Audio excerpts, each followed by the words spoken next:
여러분, 돈 때문에 어떤 일까지 겪으셨나요? 정말 눈물 나는 제 사연 함께 들어주실래요? 안녕하세요. 여러분들은 보통 마음을 담은 선물을 하는데 얼마씩 지출하시나요? 저는 선물은 가격이 중요한 게 아니라 좋은 품질과 그 사람이 사용하기 편하고 좋은 물건을 하는 게 좋다고 생각했어요.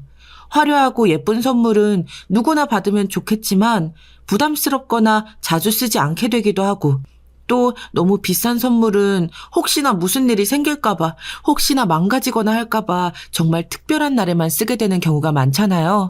그래서 저는 부담 없고 그 사람이 쓰기 좋은 것 위주로 선물을 해왔어요. 그런데 얼마 전에 심오께 정말 저렴하고 예쁜 코트를 선물 드렸거든요. 가볍고 소재도 좋았어요. 어렵게 발품 팔고 인터넷도 막 뒤져가면서 그런 걸 딱 찾았는데 저희 형님이 길에서 주워온 걸 선물하면 어떻게 하냐 하시더라고요. 제 정성과 마음이 이렇게 조롱당하는 경험을 하니까 정말 어쩔 줄을 모르겠더라고요.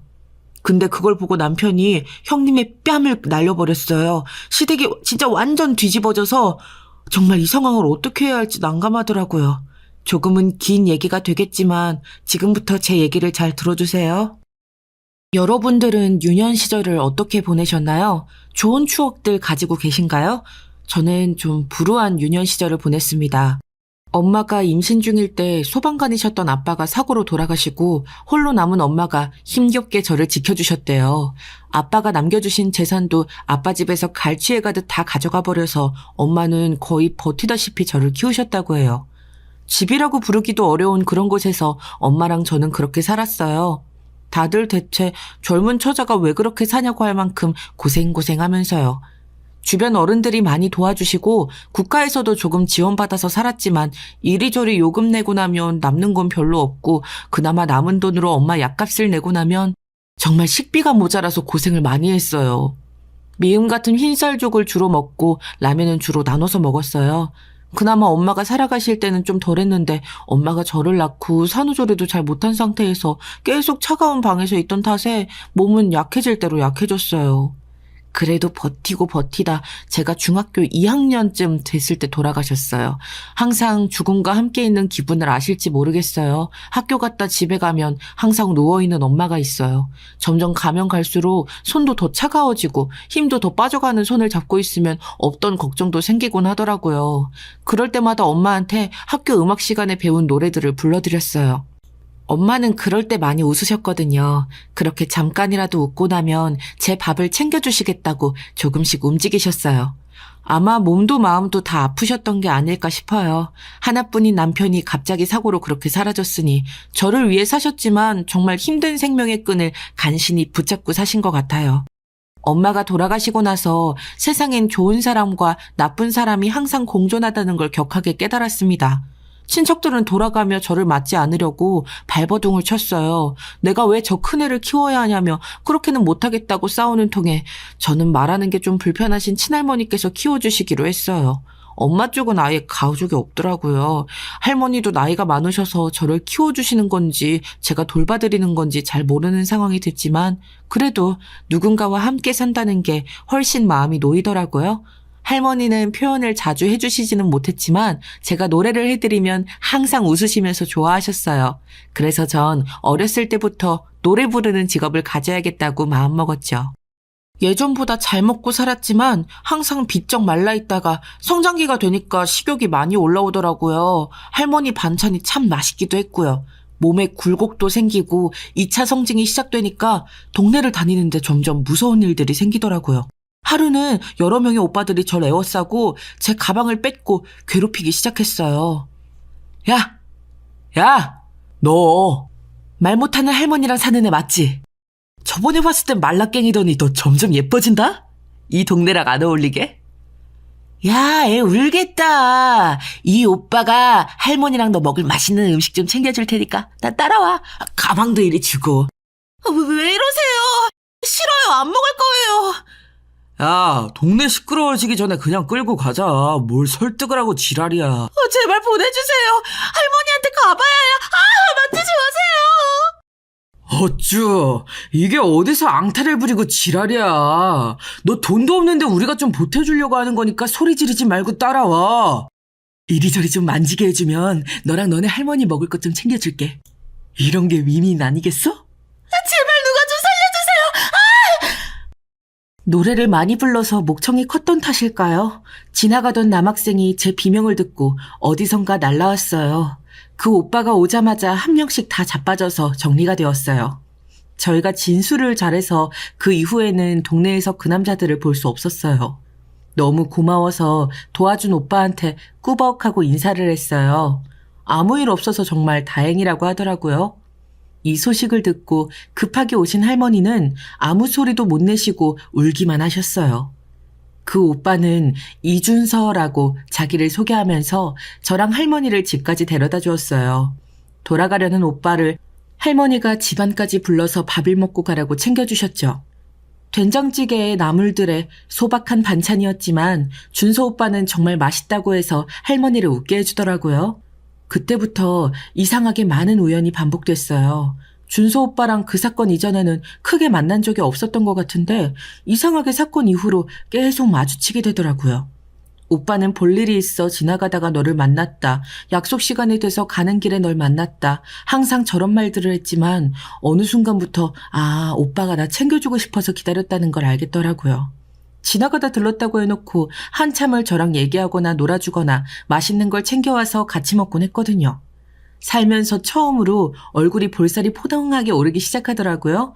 근데 오빠가 그 볼이 너무 귀엽다고 해줘서 살은 쪘지만 기분은 좋았어요. 누가 관심을 꾸준히 가져주고 저를 그렇게 챙겨줬던 경험이 별로 없었다 보니 어색했지만 너무 따뜻한 느낌이더라고요. 오빠도 아빠가 안 계시고 어머니랑 단 둘이 살고 있다고 했어요. 넉넉하지는 않은 형편이긴 한데 그래도 너희 집보다는 나으니 걱정 말라고 하더라고요.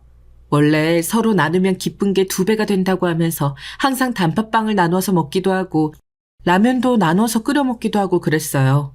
특히 좋았던 건 정말 추운 겨울날이었는데 우리가 다니는 길목에 낡은 자판기에서 코코아 한 잔을 뽑아서 나눠 먹을 때였어요. 하루는 내가, 하루는 오빠가 한 잔씩 뽑아와서 같이 몇 모금 나눠 먹으면 그게 그렇게 달콤하고 따뜻하더라고요. 아마 함께 웃을 수 있는 사람과 같이 있어서 그 온기가 더해져서 더 좋았던 것 같아요. 사춘기였기도 하고 오빠가 항상 저한테 너무 잘해줘서 전 처음으로 사랑이라는 감정을 느꼈던 것 같아요. 뭔가 애절하고 싱그럽고 마음이 간질간질하더라고요. 점점 제 심장 소리가 쿵쿵 하고 들리기 시작할 때 오빠를 더 만날 수가 없게 되었어요. 오빠 엄마가 새아빠를 만나서 같이 이사를 간다고 하더라고요. 그때 이별을 하는데 정말 세상이 다 무너지는 느낌이었어요. 편지를 한 달에 한 번 정도는 보내줬어요. 가끔 선물도 보내줬는데 그건 제 인생에서 잊을 수 없는 선물이었죠. 뮤지컬 표를 한 장씩 보내주었어요. 오빠가 용돈을 모아서 보내준 거라는데 무슨 일이 있어도 꼭 봐야만 하겠더라고요. 버스를 타고 또 타서 결국 보러 갔답니다. 화려한 의상과 메이크업을 한 사람들이 노래를 부르는 그 모습이 너무 아름답고 대단해 보였어요. 그날부터 저는 뮤지컬 배우가 되기로 마음을 먹었어요. 어려운 형편의 대학 진학은 무리였기 때문에 전 돈도 벌면서 뮤지컬도 배우기로 했습니다. 처음에는 고깃집에서 아르바이트도 하고 전단지도 돌려보고 호텔 서빙 알바도 해봤어요. 근데 체력이 따라주질 않더라고요.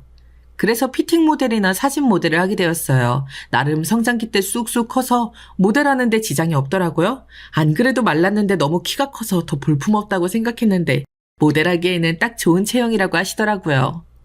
생각보다 돈을 쏠쏠하게 모을 수 있었어요. 할머니가 드실 수 있는 기름기 적은 고기를 사다가 카레랑 장조림도 만들어드렸죠. 할머니는 정말 기특해 하셨어요. 늘 몸조심해야 한다를 공책에 써서 보여주시면서 신신당부하셨고요. 그 쇼핑몰의 메인 모델은 아니었지만 아예 계약서를 써서 일을 하니까 기분이 완전 다르더라고요. 거기서 번 돈으로 뮤지컬을 제대로 배울 수 있도록 발성학원도 다니고 더 바쁘게 오디션을 보러 뛰어다녔어요. 그러다 거기서 준서 오빠를 다시 만났어요. 변해버린 나를 못 알아보지 않을까 했었었는데 오빠는 보자마자 나를 바로 알아봤어요. 꼬맹이 아가씨가 언제 이렇게 숙녀가 됐냐고 했죠. 오빠는 예전보다 더 멋있어지고 잘생겨졌더라고요. 몸에 근육도 많이 생기고요. 연락이 없어서 서운했다고 하니까 집안에 일이 있어서 보러 가는 게 쉽지 않았는데 그래도 생각나서 집에 보러 가면 항상 집에 없어서 어긋나곤 했다고 하더라고요. 오빠는 뮤지컬 무대 감독이 꿈이어서 열심히 배우면서 일하고 있다고 했어요. 그리고 제가 뮤지컬 배우가 되겠다고 하는 걸 보고 정말 놀라더라고요. 그 조용하고 싱긋 웃기만 하던 애가 이렇게 자라서 뮤지컬 배우가 되겠다고 하는 게 믿어지지 않는다고 말이죠. 한참을 옛날 얘기하고 즐겁게 번호도 주고받았어요. 이제 자유롭게 연락할 수 있다는 사실에 마음 한켠이 따뜻해진다고 해야 하나? 그런 느낌이었어요. 불량 학생들에게 절 구해준 그날부터 오빠는 저한테 그냥 빛이고 따스함이었고 사랑이었으니까요. 오빠는 제가 알지 못하는 오디션 정보도 자주 찾아서 알려주고 힘들지 않은 아르바이트 정보도 계속 저에게 알려줬어요. 어디서 이렇게 정보를 알아내는 걸까 싶을 정도로 적당한 강도의 뮤지컬에 도움이 되는 알바들 뿐이었어요. 오디션 보는 현장에서 일하거나 뮤지컬 연습하는 곳에서 도와주는 일들이었기 때문에 제가 연습하는데도 정말 많은 도움이 됐습니다. 나중에 알고 보니 오빠가 없는 알바도 만들어서 저에게 꽂아준 경우가 많더라고요. 이리저리 인맥을 총동원한 결과였습니다. 알바를 마치고 나오는데 오빠가 밖에서 기다리고 있더라고요. 길 가다 자판기 기계가 보이길래 오빠, 우리 어렸을 때 코코아 나눠 먹던 거 기억나? 그걸 어떻게 잊어? 그거 되게 맛있었는데. 나 그때 사실 2잔 살 수 있었는데 너랑 나눠 먹는 게 너무 맛있어서 그냥 한 잔만 샀어. 우와, 이 오빠 완전 양아치네. 내가 코코아를 얼마나 많이 먹고 싶었는데. 근데 있잖아, 나도 그랬어. 추운 겨울에 걸어가면서 그걸 마시면 얼마나 마음이 따뜻해지던지. 오빠 알잖아. 내 옆에 있던 사람들은 다 몸이 차가운 사람들밖에 없어서 나 따뜻한 거 되게 좋아하게 된 거. 그때 나한테 따뜻했던 사람은 오빠랑 코코아뿐이었어. 아이고, 우리 어린이 그랬어요. 그럼 이 오빠가 따뜻하게 안아줄게. 이리 와. 오빠는 장난으로 안아주겠다면서 팔을 벌렸는데 오빠를 좋아하는 제가 가만히 있을 리가 없었죠. 이때다 싶어 그냥 콱 안겨버렸어요. 참 따뜻하고 따뜻했어요. 내 심장 박동 소리를 모르면 좋겠다 싶을 정도로 심장이 세게 뛰더라고요. 오빠는 잠시 당황한 것 같았지만 절 더 꼭 안아줬어요. 근데 이게 뭐랄까 점점 기분이 이상해지더라고요. 공기도 잠시 어색해지는 것 같고. 그런데 또 떨어지고 싶지는 않은 거? 고개를 들어서 오빠를 보는데 제 마음속에 불길이 확 치솟더라고요. 에라 모르겠다 까짓 거. 냅다 뽀뽀를 갈기고 도망가려다 붙잡혔어요. 너 지금 뭐냐? 왜 네가 먼저 하고 그래? 이런 건 남자가 먼저 해야 하는데. 눈 감아. 설왕설래라고 하나요? 몇 시간이 지났는지 아무것도 모르겠더라고요. 늘 코코아를 들고 같이 걸었던 그 길에서 우리는 연인이 되었습니다. 처음에는 오빠랑 키스했던 것 때문에 일상생활이 좀 어렵더라고요. 만나고 나서도 입술만 보이고 괜히 부끄러워 눈 피하고 헤어지는데 집에 바로 못 들어가고 몇 시간 또 손잡고 동네 구석구석 돌아다니는 수줍은 시간들이 이어졌어요.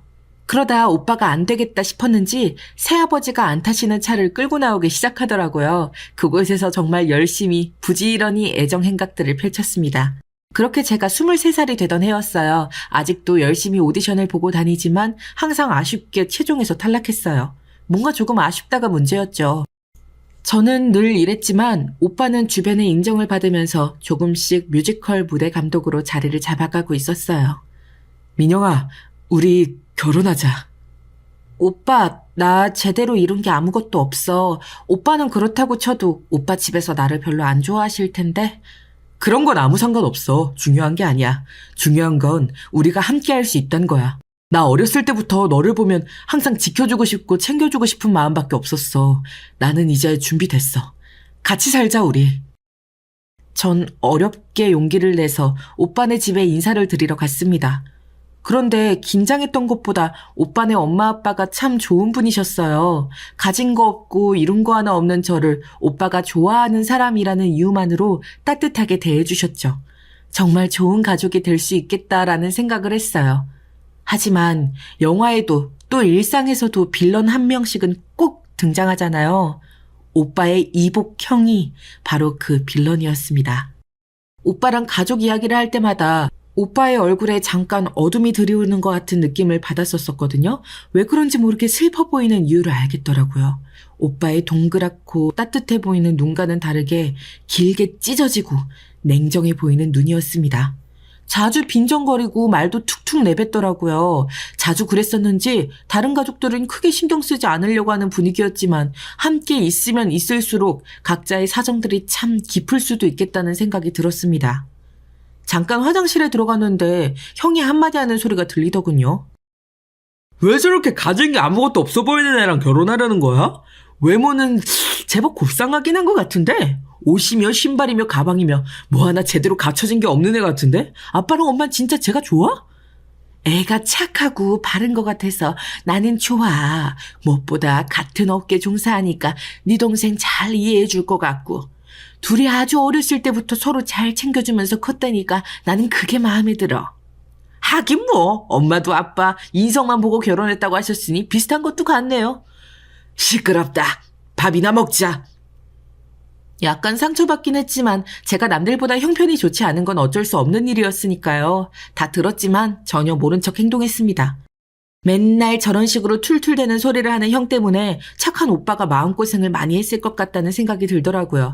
그래서 더 형 앞에서 밝게 얘기하고 잘 챙겨주고 했더니 더 이상 제 앞에서는 그렇게 싫은 티를 내지 않았습니다. 정말 그렇게 악한 사람이거나 하면 어쩌나 했는데 그렇진 않더라고요. 그냥 사랑과 관심이 필요한 애 같은 느낌이랄까요? 아빠와 잘 살고 있다고 생각했는데 갑자기 나타난 새엄마와 그녀의 아들에 대한 시샘이 좀 느껴지는 것 같았습니다. 다행히 제가 살갑게 대하는 걸 싫어하지 않아서 다행이었죠. 집으로 돌아오는 길에 오빠는 물었습니다. 우리 형 많이 곤란했지? 정말 미안하다. 어렸을 때부터 나와 엄마를 받아들이기 많이 힘들어했어. 마음엔 정도 많지만 시기심도 많고 불만이 많아서 나도 어렸을 때 좀 힘들었어. 마음이 힘들 때마다 너한테 편지도 보내고 한 번씩 보러 가기도 했었는데 그때마다 마주치지는 못했지만 그런데 너랑 지금 이렇게 같이 있어서 난 그게 너무 좋아. 이렇게 결혼까지 하게 되니까 꿈꾸고 있는 것 같아. 너는 어때? 아까 보면서 오빠가 많이 힘들었겠다 하는 생각이 저절로 들더라. 그런 오빠한테 내가 힘이 될 수 있으면 나는 그걸로 충분해. 다른 조건 없이 그냥 나라는 사람을 좋아해주는 오빠한테 나는 버팀목도 돼주고 안식처도 돼주고 동료도 돼주고 사랑하는 사람도 돼줄 거야. 오빠는 지금처럼 날 계속 아껴주고 사랑해주면 돼. 다른 건 난 필요하지 않으니까. 정말 고맙다. 고마워. 그렇게 우리는 소박하지만 간소하게 식을 마쳤습니다. 식이라고 해봤자 가족들 모아서 간단히 반지를 주고받고 사진 찍고 식사하는 그런 자리였지만 당사자인 우리 둘은 정말 행복했어요. 대신 결혼 사진은 정말 예쁘게 찍었습니다. 오빠가 잘하는 포토그래퍼가 우리를 모델처럼 찍어주었는데 사진이 너무 예쁘게 나와서 사진관 홍보사진으로 써도 되냐고 하더라고요. 흔쾌히 허락했는데 그게 도리어 저한테 플러스가 될 줄은 몰랐습니다. 여자 모델이 너무 행복해 보인다고 여기저기서 모델 섭외가 들어왔어요. 뮤지컬 배우 지망생이라고 했는데 도리어 모델로 수입이 더 늘어나 버렸죠. 우리가 결혼하고 좋은 일들이 더 생기니까 정말 좋더라고요. 이른 나이에 결혼해서 업계에서 안 좋아할 줄 알았는데 도리어 그게 호재가 되어서 저를 도리어 좋게 봐주시는 분들도 많았고요. 그래도 열심히 뮤지컬 오디션을 보러 다녔습니다. 사진이 인스타그램에서 화제가 되어서 뮤지컬계에서도 여러분들이 알아봐 주셔서 기분이 좋았어요. 조금씩 비중 있는 단역을 할 수 있게 상황이 바뀌더라고요. 작은 역이라도 열심히 한다고 소문이 나서 가끔 저한테 먼저 연락을 주시는 곳도 생겼어요. 작은 역도 제게 주어지는 게 너무 소중했거든요. 그런데 집안에 경사가 생겼어요. 툴툴이 우리 형님이 결혼을 한다고 하더라고요. 제법 똘똘해 보여서 회계사였던 형님은 잘 사는 집 아가씨와 선을 봐서 결혼하기로 했다더라고요. 저희랑은 다르게 결혼식도 호텔에서 하고 청첩장도 그렇고 다 의리의리했습니다. 나중에 내가 딸을 낳으면 나도 우리 딸이 예쁘고 좋은 장소에서 결혼할 수 있도록 지금 열심히 돈을 모아야겠다는 생각을 했습니다. 오빠 닮은 딸이 하얀 웨딩 드레스를 입고 화려한 조명을 받으며 오빠 손을 잡고 입장하는 생각을 하니까 벌써부터 감격스럽더라고요. 그런데 새로 들어온 형님은 보통 사람이 아니었습니다. 외모와 인성 모두 제가 예상했던 사람이 아니었어요. 찔러도 피 한 방울 안 나올 것 같은 성형 미인에 자존심도 엄청 세서 자기보다 제가 주목받거나 어머님이랑 조금이라도 사이좋은 꼴을 못 보는 것 같았어요. 저랑 어머니가 같이 웃으면서 음식 준비를 하고 있으니까 아, 어머니, 이런 건 동서한테 맡기시고 저랑 얘기하면서 놀아요. 이러지를 않나. 제가 모델이라는 걸 못마땅하게 얘기하더라고요. 모델이라는 거 좀 그렇지 않아? 많은 사람들 다 지켜보는 데서 옷도 노출 심한 거 입고 좀 천박한 직업인 것 같아. 안 그래, 여보? 직업에 귀천이 없다잖아. 천박할 것까지야. 재수 씨 있는 데서 왜 그래? 아니, 그냥 그렇잖아요. 시키는 대로 웃고 표정 지어가면서 옷 벗고 힘들게 돈 버는 게 영 고급스러운 직업은 아니잖아요. 동서도 그거 다 알지만 형편상 어쩔 수 없이 하는 거 아니야? 네, 뮤지컬 배우가 꿈인데 생활비 벌 목적으로 모델하고 있어요. 형님이 생각하시는 노출이 심하거나 야한 사진 같은 건 안 찍고 있으니까 너무 걱정 안 하셔도 돼요. 도리어 아주버님이 저를 향해 미안하다는 듯한 표정을 지으시더라고요. 어쩌다 저분은 여자 보는 눈이 그렇게도 없어서 또 저런 비수를 꽂는 말만 하는 여자를 부인으로 얻었을까요? 거울 치료라고 들어보셨죠? 자신이 했던 일을 타인이 하는 것을 봄으로써 자신이 잘못된 것을 깨닫게 되는 걸 얘기하는데 아주버님이 딱 그렇더라고요. 형님의 언행이 지나치면 지나칠수록 아주버님은 점점 더 순하고 언행을 조심하시더라고요. 내가 저렇게 다른 사람들을 상처 입혔구나, 마음의 생채기가 났겠구나 싶으셨나 봐요. 그 이후로는 시부모님들께도 툴툴거리거나 비수도친 말을 하지 않았어요. 다만 같이 있는 자체가 스트레스인지 점점 살이 쭉쭉 빠지시더라고요. 아주버님 결혼식 피로연이었습니다. 갑자기 예정에도 없이 형님이 마이크를 들고 저를 나오라고 하더군요. 저는 너무 당황해서 그 자리에 얼어붙었습니다. 뮤지컬 단역을 전전하는 우리 동서가 어른들을 위해서 노래 한 소절하면 좋겠다고 갑자기 노래를 시키더라고요. 다들 흥겨운 이 상황에서 무슨 노래를 불러야 할지 갑자기 준비되지 않은 노래에 너무 멍해졌습니다. 하지만 어떤 상황에서도 즐겁게 노래할 수 있어야 그게 뮤지컬 배우인 것 같아서 내가 경로당에 초대받은 밤무대 가수라고 생각하고 노래를 불렀습니다. 흥겹게 트로트도 불러드렸는데 앵콜 요청이 나오는 바람에 옛날 댄스곡도 불러드렸어요. 갑자기 시킨 노래라 정말 열심히 불렀는데 딱 한 명, 우리 형님의 표정이 정말 못마땅하더라고요. 어른들은 다 좋아하셨는데 자기 혼자 불만에 차서 노래가 너무 삼류 같아 죄송하다고 얘기하더군요. 성스럽고 예쁜 결혼식에 이런 결례를 범해서 죄송하다고 하는데 잠시 예식장 내 분위기가 너무 살벌해졌습니다. 어른들은 혀를 끌끌 차기 시작했어요. 아무리 손이 동서라고 해도 저런 말은 너무 심하지 않아요? 남편이 신부를 좀 잘못 고른 것 같네. 와, 살다 저런 신부는 처음 봐요. 자기 결혼식을 자기가 망쳐놓고 남 탓을 하네. 그런 분위기가 불편해서 중간에 고개를 돌리고 일어서서 가시는 분들도 계셨습니다. 그 후에 모든 화풀이는 저에게 돌아오더라고요. 그렇게 센스 없이 노래 불러서 내 결혼식 분위기를 다 망쳐놓으면 어쩌자는 거였습니다. 갑자기 노래를 시켜서 생각나는 노래들이 별로 없었어요.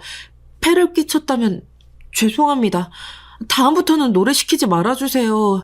그런데 어른들 나이에 맞춰서 부는 선곡인데 제 노래가 삼류라고 하신 말씀은 좀 심하신 것 같아요. 그런 말들 때문에 몇몇 분들은 불편해서 나가신 거고요. 이런 상황이 황당해서 먼저 일어서서 나왔답니다.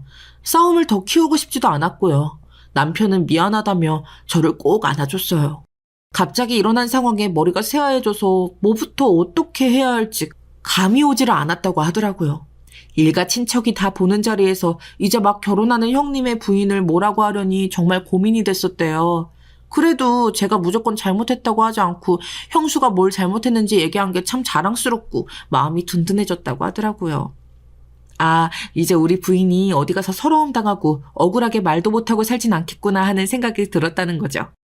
결혼식 사건 이후로 한동안 형님을 보지 않았습니다. 마주쳐도 더 할 말도 없었고요. 시어머니를 만났는데 제가 마음 다쳤을까봐 걱정을 많이 하신 모양이었습니다. 말도 정말 어렵게 떼시더라고요. 그 상황에서 아무렇지 않게 노래도 부르고 어른들 웃겨드리려고 노래 불러준 제가 참 고마웠다고 하시더라고요. 그 말만 들어도 정말 위안이 많이 됐습니다. 그런데 세상에 몇 주 후에 가족들이 다 함께 모인 자리에서 더 시끄러운 일이 생겼습니다. 사람은 사회적 동물인데 얼마나 주변에서 쓴소리 해주는 사람이 없이 자랐으면 저런 말을 저렇게 쉽게 할까 하는 생각이 드는 행동이었습니다. 다 같이 저녁을 먹고 과일을 깎아내 가려던 중이었습니다. 제가 깎은 과일들을 보고 시어머니가 참 예쁘고 반듯하게 깎았다며 칭찬을 하셨습니다. 형님은 그마저도 시샘이 나셨는지 쿠킹 클래스 가서 제대로 배워야 할 것 같은데 어머니? 뭐 깨끗하게 깎은 거 말고는 특별하게 예쁘지도 않은 것 같아요. 과일이야 뭐 먹기 편하게 깨끗하게만 깎으면 되지 않겠니? 아니 어머니 편하게만 하면 안 되죠.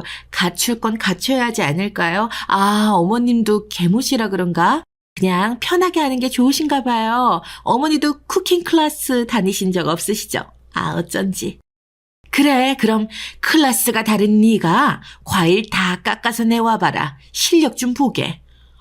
아니 어머니 이렇게 많은 과일을 저 혼자요? 쿠킹 클래스에 다녔으니 그 정도 실력은 될 거 아니냐. 아가 부족한 너는 나랑 같이 TV 보러 가자. 순간 형님 얼굴이 불그락 푸르락 하더니 과일을 깎다 말고 집에 가겠다고 앞치마를 벗어들고 가더라고요. 아주버님이 따라가실 줄 알았는데 다 체념한 듯이 그냥 과일을 드시길래 좀 웃기더라고요. 어머니, 재수씨 정말 미안합니다. 시샘도 많고 질투도 많아서 사이좋은 두 분 사이를 보니까는 자긴 거기 못 끼는 것 같아서 그랬나 봐요. 저도 질투가 많은 편이라 서로 이해해주고 살 수는 있을 줄 알았는데 요즘 아들 보면서 과거의 나를 보는 것 같아 맨날 반성의 시간을 보내고 있습니다. 그동안 제가 험한 말로 두 분 상처드린 거 정말 죄송해요 어머니, 재수씨. 정말 죄송합니다. 듣는 제가 다 민망하고 슬플 지경이었어요. 그냥 마음이 덜 성숙된 사람이라 그런 거니 그 사람이 하는 말에 상처받거나 힘들어하지 말고 한 귀로 듣고 한 귀로 흘리라고 얘기해 주셨어요. 저도 형님이 계모라고 하고 뭐라 해도 어머님도 신경 쓰지 말라고 하시니까 조용히 힘없이 웃으시더라고요.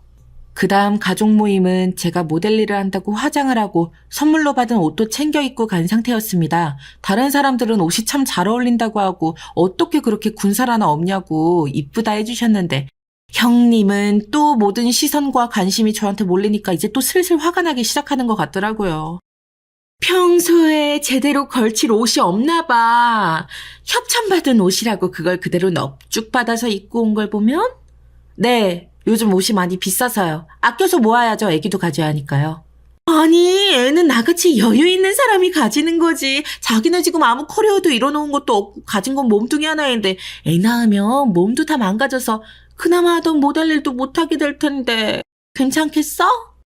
저희 아이 문제는 저희가 결정할 테니까 형수님은 걱정 안 하셔도 됩니다. 돈이 부족하면 제가 노가다라도 띄워서 키우면 되니까요. 그리고 요즘은 산후조리 잘하면 그렇게 몸 많이 망가지지 않는다고 해요. 우리 민영이는 늘 뭐든 잘했어요. 저랑 남편이 눈을 마주치고 웃으니까 형님의 분노 게이지가 더 올라가는 소리가 막 들리는 것 같더라고요. 뭔가 속으로 너희들 두고 봐라 하고 칼을 가는 느낌이었어요. 그 다음날 가족 모임에서는 또 제가 오디션을 봐도 계속 제대로 된 배역을 못 맡는 거에 대해서 계속 할퀴시더라고요. 그건 좀 울컥하고 서러웠지만 그 얘기를 듣고 있는 중에 휴대폰으로 문자가 왔어요. 기대하지 않았던 배역인데 합격했다는 문자가 온 거였어요. 믿기지가 않아서 남편을 먼저 보여줬는데 관계자 번호가 맞다고 자기에게도 저장된 번호라고 하더라고요. 너무 신이 나서 그 자리에서 크게 웃어버렸어요. 생각보다 큰 배역이었거든요. 아무래도 덩치가 좀 적다 보니 발성을 계속 교정하고 애를 썼었는데 그 덕에 합격한 거였다고 하더라고요. 다들 좋아서 축하해주는데 형님 혼자 아무 말도 하지 않고 치맛자락을 꼭 쥐고 있더라고요. 그때는 사실 아무 생각도 없이 무작정 좋아하기만 했지만 나중에 생각해보니 형님이 제가 한 모든 행동을 오해할 수도 있었겠다 싶은 거예요. 일부러 더 신난 척하고 좋아하는 척하고 있다고 말이죠. 그래서 다음부터는 행동 거지를 더 조심해야겠다고 생각했어요.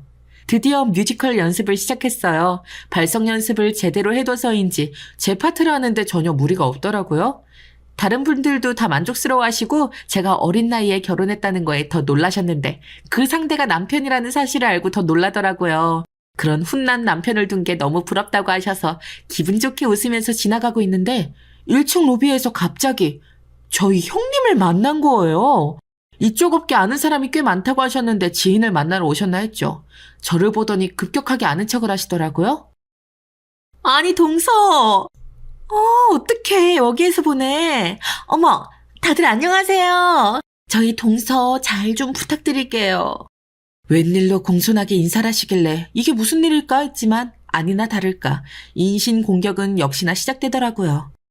저희 동서 잘 좀 부탁드려요. 어릴 때 부모님 다 여의고 이 사람이 가정교육이나 뭐나 제대로 배운 게 없어서 다 서툴고 그럴 거예요. 맨날 단역만 맡고 피팅 모델이다 하는 사람인데 이번에 제대로 된 역을 맡았다고 해서 정말 놀랐답니다. 혹시나 패나 안 됐으면 좋겠네요. 배라뇨. 민영 씨 때문에 연습 분위기도 너무 좋고 정말 잘하고 있어요. 어렸을 때 그런 일이 있었는진 전혀 몰랐네요. 구김살 없이 언제나 밝아서요. 실력도 계속 늘고 있어서 차기자가 있는 큰 배역도 추천할 생각이랍니다. 굳이 형님께서 걱정을 안 하셔도 되겠어요. 앞으로 대성할 사람이니까요. 그럼 저희는 연습하느라 바빠서 가세요. 민영 씨 갑시다. 뭐야, 저 여자 왜 이래요? 민영 씨가 뭐 잘못한 거 있어요?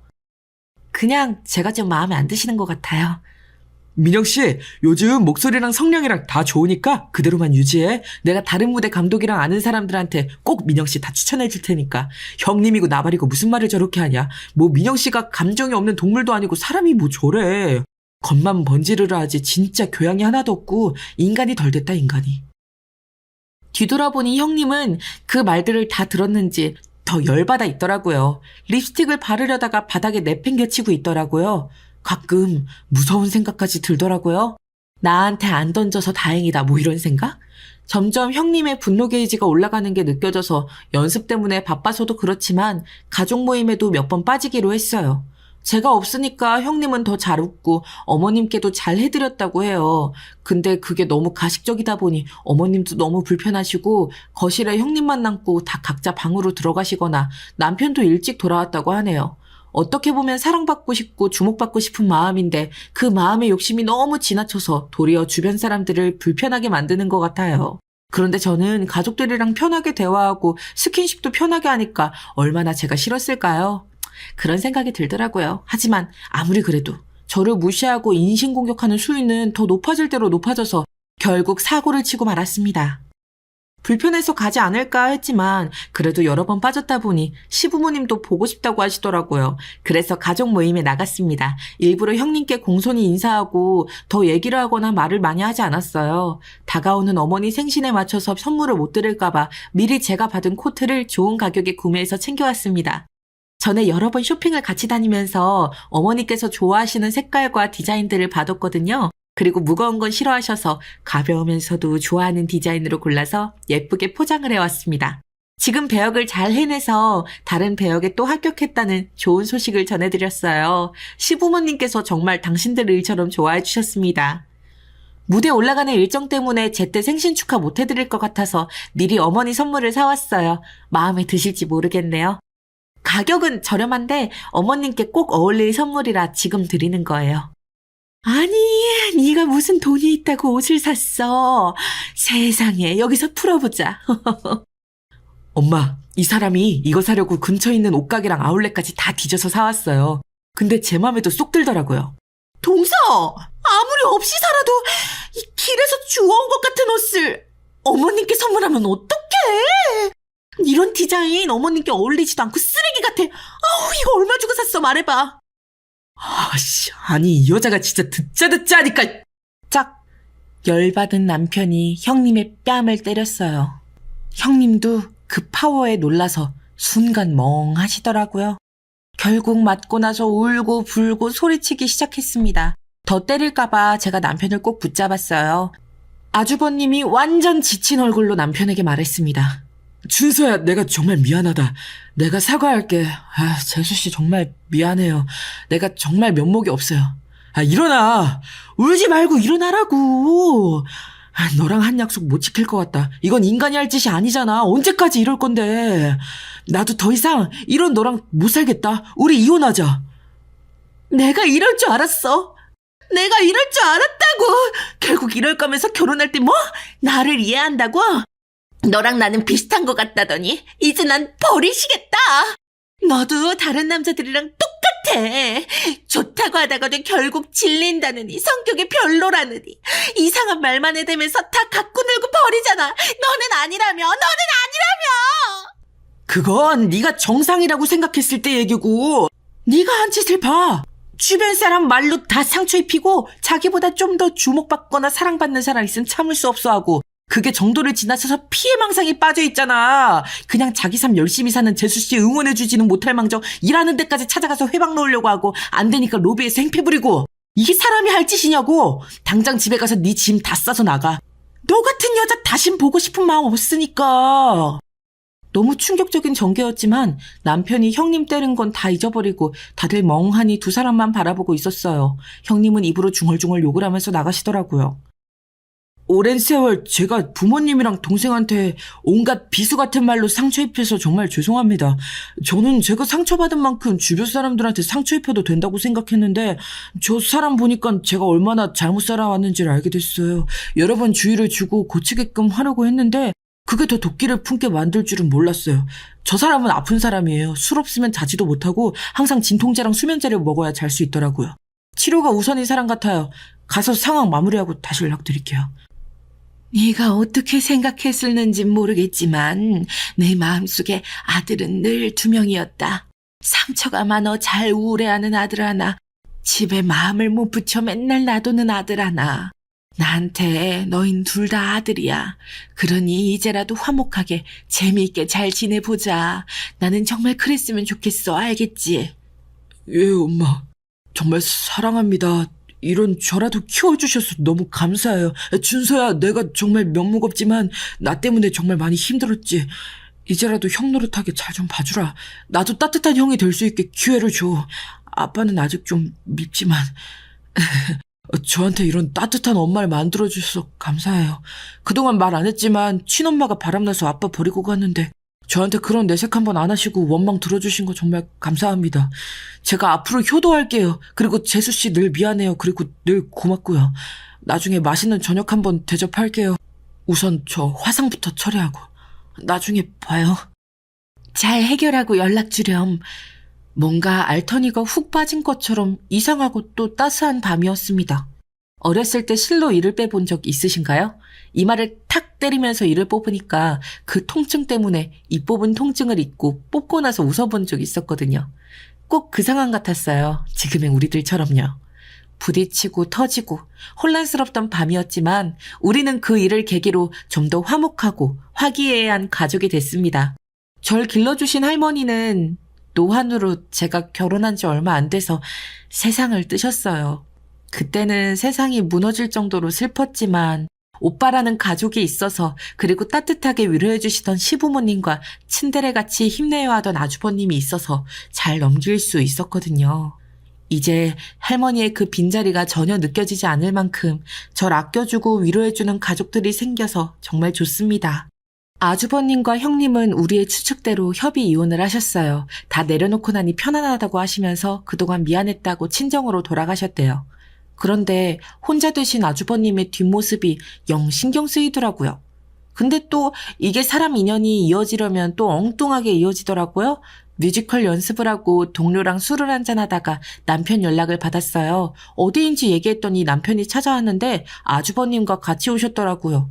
처음에 아주버님이 제 동료가 있어서 약간 낯을 가리시다가 활달한 동료 때문에 나중에 편해지셔서 같이 농담도 하고 이야기도 하는데 묘하게 둘이 잘 어울리더라고요. 그 다음날 그 동료가 아주버님께 회계권으로 여쭤볼 게 있다고 연락처 좀 알려달라고 하더라고요. 뭔지 느낌이 왔지만 더 물어보지 않고 아주 친절하게 연락처를 알려줬어요. 나중에 은근슬쩍 다른 사람 소개시켜줄까 물어보니까 이미 만나고 있는 사람이 있다고 하더라고요.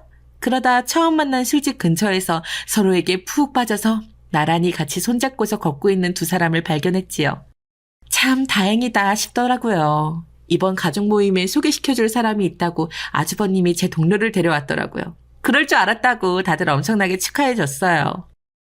소개시켜주고 싶은 사람이 생겨서 데려왔어요. 밝고 긍정적이고 재수씨랑 같이 일하는 동료예요. 정말 잘 왔어요. 아우, 참 곱고 예쁘네요. 근데 얼굴이 꼭, 아니다. 왜 그러세요, 엄마? 얼굴이 왜요, 예쁜데? 그래. 엄청 예쁜데 꼭 얼굴이 아니, 엄마 얼굴이 왜요? 답답하게 뜸들이지 말고요.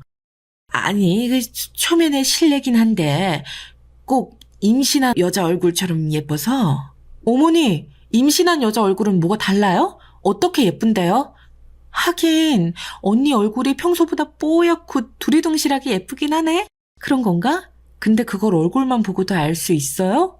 그래, 묘하게 뭔가 예쁜데 그렇게 확실히 찝어서 말할 수 없는 뭐 그런 게 있어요간. 그리고 내가 어제 꿈을 꿨는데 말이야. 갑자기 빛나는 흰 닭이 날갯짓을 막 푸덕푸덕 하면서 나한테 푹 뛰어들어와 안기더라고. 이게 대체 무슨 꿈인가 해서 보니 태몽이라잖아. 근데 둘째는 아무리 봐도 아닌 것 같고. 근데 첫째를 보는데 왠지 뭔가 닭이 생각이 나기도 하고 묘하길래 말이지. 많이 이해들아? 엄마, 그게 어떻게 아셨어요? 우리도 어제 병원 갔다가 알았어요. 이 사람 임신 5주 차래요. 그치? 내가 한 방에 맞췄네. 아, 참, 이게 중요한 게 아니지. 나 이제 할머니 되는 거구나. 만세다, 만세. 아니, 할머니 되는 게 그렇게나 좋아? 하긴, 나도 정말 좋다. 우리 집에 복덩어리가 들어왔네. 둘째 며느리가 잘 들어오더니 첫째 며느리까지 데리고 와줬네. 진짜 고맙다, 민영아. 이제 나도 할아버지다, 할아버지. 제가 아니라 아주버님이 초복이 있으신 거죠. 정말 축하드려요, 두 분. 근데 형님, 육아는 너무 서두르신 거 아니에요? 결혼한 저도 아직 아기가 없는데. 샘나서 안 되겠다, 여보. 빨리 우리도 아기 낳자.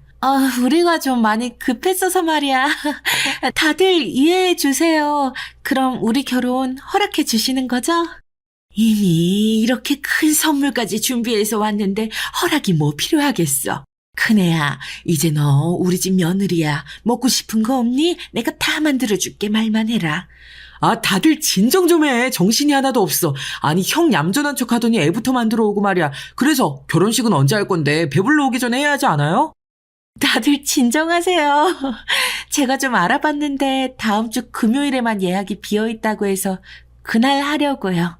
다들 일동 네를 외쳤습니다. 이 커플은 뭐가 그렇게 급한지 뭐든 초고속으로 다 해치우더라고요.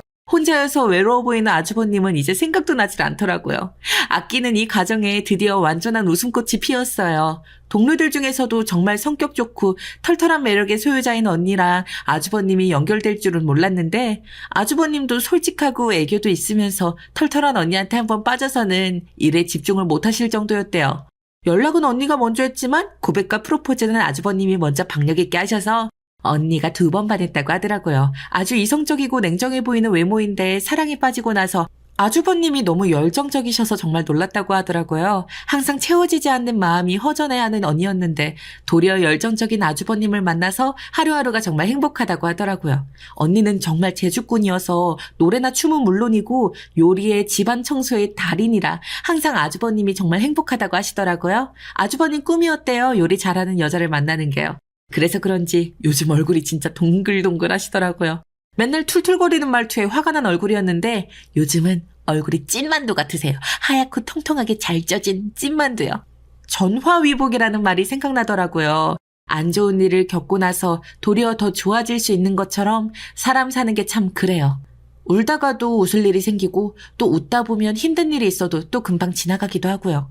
어머님은 지금도 제가 사준 코트가 정말 마음에 든다고 자주 입고 외출하시곤 합니다. 다 헤어지기 전에 빨리 더 좋은 코트를 사드리려고요. 더 가볍고 따뜻한 코트를 찾는 저의 여정은 계속될 것 같아요. 남편도 맨날 저랑 코트 보러 다니다가 코트 전문가가 된 것 같다고 얘기해서 한참을 웃었네요. 여보, 이건 폴리에스테르 소재가 00%라서 안 되겠어. 옆에서 듣던 점원의 놀란 얼굴을 여러분들이 보셔야 하는데 아쉬워요. 점점 저도 이름이 알려져서 오디션을 더 이상 보지 않아도 캐스팅되는 뮤지컬 배우가 됐어요. 남편은 실력 좋은 무대 감독이 됐고요. 궁핍했던 제 어린 시절 덕분에 지금 저는 제가 가끔 너무 호강하는 게 아닌가 하며 늘 감사하며 살고 있어요. 하루 한 끼도 해결하기 어려웠던 제가 지금은 꿈을 위해서 하루하루 열심히 노력하며 보내고 있으니까요. 진짜 가족도 진짜 사랑도 다 얻은 저는 늘 감사하는 마음으로 하루하루를 살아가고 있답니다. 여러분들도 늘 행복하셨으면 좋겠어요.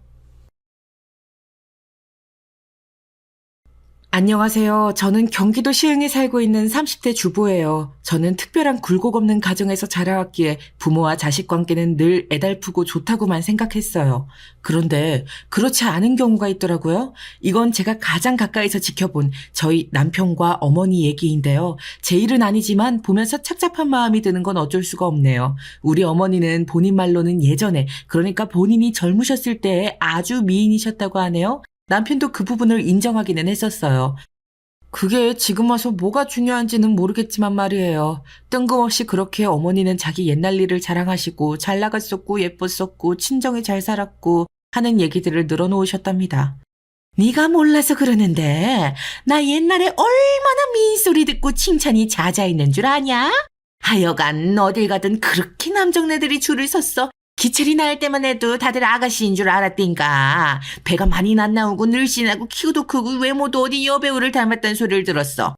그러니 맨날 남자들이 아주 애 같아서 쳐다봤었지. 그런데 내가 아주 감자 한 주먹같이 생긴 네 아버지랑 결혼을 해가지고 그놈이 사기 결혼만 아니었어도 이런 인생 안 살았어. 이렇게 한탄 섞인 말씀을 하시면 남편은 그 화제가 나올 때마다 씁쓸한 얼굴로 자리를 뜨곤 했답니다. 자기 아버지에 대해서 나쁘게 얘기해서 기분이 안 좋은 것도 있지만 단순히 이런 이유만 있어서 그런 건 아니에요. 어머니가 저렇게 본인 외모 자랑을 하시면서 그로 인해 치명적인 잘못을 하신 것은 늘 은근슬쩍 숨기시더라고요. 저도 결혼하고 좀 지나서 남편한테 얘기를 듣고 아주 화들짝 놀랐답니다. 우리 엄마, 나 11살 무렵에 나만 놔두고 집을 나갔어. 그때의 기억이 나한테 너무 큰 쇼크였고 트라우마가 되어서 아직도 엄마랑 어색해.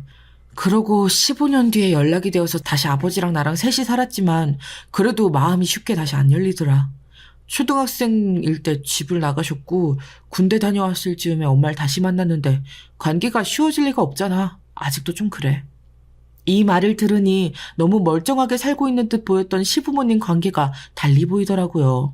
어머니는 저한테 자기 아들이 늘 무뚝뚝하다고 하셨는데 저는 남자들은 다 그런 줄 알았어요. 그런데 남편한테 이런 상처가 있었다고 하니까 좀 그렇더라고요. 게다가 어머니는 사사건건 저렇게 아버님에 대한 불만을 얘기하시고 사이가 썩 좋진 않으셨어요. 심지어 상견례하는 날조차도 목소리 높이고 싸우시는 통에 우리 엄마랑 친정언니도 되게 불편해했거든요. 특히 언니가 이 부분을 예사롭지 않게 보고 싶었어요. 있잖아. 니네 시어머니 좀 장난 아니신 분 같은데? 아무리 그래도 아들 결혼하는데 상견례 자리고 앞에 사돈들도 있는데 저렇게 왁왁거리고 고함을 질러? 와, 나 저런 사람은 진짜 처음 봐. 영주 너 정신 똑바로 차려야 될 것 같아. 제부는 순해 보이고 착해 보이는데 니네 아버님도 사실 물 조금 한번 흘린 것 같고 뭘 그렇게 큰 소리를 들으셔야 하냐? 내가 다 무안하더라 진짜. 정말 언니의 말 맞다나 이런 상황들이 벌어졌었거든요. 게다가 결혼식장에서도 우리 어머니는 그렇게 본인이 주인공 되고 싶어서 마이크를 잡고 혼자 주례사 비슷하게 얘기를 길게 하시지를 않나 정작 아무 말도 안 한 우리 엄마가 더 창피해할 정도였어요. 손님들 보기 너무 추태라고 말이에요. 아무튼 이런 상황이 있고 좀 지나서 남편이 지난날의 상처를 저한테 오픈했던 거예요. 그래서인지 시댁에 가서 나란히 자기 부모님과 함께 있고 그런 모양을 저한테 보이는 걸 부담스러워 하더라고요. 그래서 이 무렵 때에는 저도 잘 안 갔었는데요. 얼마 안 가서 대단히 황당한 소식을 듣게 되었답니다.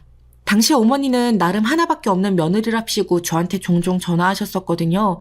그런데 이 소식을 제가 아들인 우리 남편보다 먼저 전해 듣게 될 줄 누가 알았겠어요. 예, 나 네 아버님이랑 이혼하고 안 살 거다. 따로 나가 살 거야. 아무튼 그런 줄 알아. 기철이 녀석은 듣고 또 노발대발 난리가 나니까 네가 좀 잘 설득시켜주라잉, 알았지? 네? 이혼이요, 어머니? 어머니는 이런 말만 대뜸 던져놓고 아버님과도 온전히 합의도 안 된 상태에서 집을 나가버리셨어요. 그나마 불행 중 다행인 건 옮겨 사시는 집 주소 정도는 알려주시더라고요. 이미 그 부분에서부터 어머니는 이혼을 이전부터 계획해 오셨다는 걸 알 수 있었어요. 저랑 남편이 아무리 전화 시도를 하고 설득을 하려고 해도 어머니는 자꾸 이상한 부분에서 뚝심을 고집하시더라고요. 나는 한 번 결정한 건 안 바꿔. 니네 아버지랑 안 살 거야. 그런 줄 알아라.